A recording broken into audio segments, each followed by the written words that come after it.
কিছু মানুষ ঠিক এরকম ভাবে বেঁচে, চারপাশের সব কিছু ক্ষয়ে যায়, ভালোবাসা, কাছের মানুষ, দূরের মানুষ। মনে পড়ছে সুনীল গঙ্গোপাধ্যায়ের সেই বিখ্যাত কবিতা, আমি কিরকম ভাবে বেঁচে আছি, আমি কিরকম ভাবে বেঁচে আছি, তুই এসে দেখে যা নিখিলেশ। এই কি মানুষ জন্ম, নাকি শেষ পুরোহিত কঙ্কলের পাশা খেলা। দেখুন, উপরের দৃশ্য দেখে ভেতরের দৃশ্য অনুমান করা যায় না। উপরে অতি সবল সুস্থ গাছ, আর নিচের দৃশ্য দেখুন, সবকিছু ক্ষয়ে গেছে, সবকিছু পর হয়ে গেছে।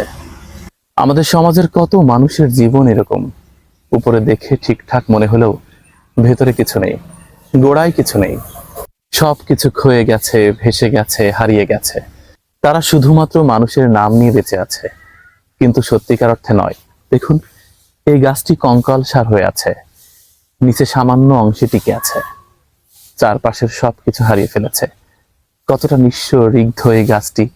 মনে পড়ছে বিখ্যাত কণ্ঠশিল্পী সুবীর নন্দীর গাওয়া সেই বিখ্যাত গানটি, আমারে দুটি চোখ পাথর তো নয়, তবু কেন ক্ষয়ে ক্ষয়ে যায়। দেখুন, চারপাশের সব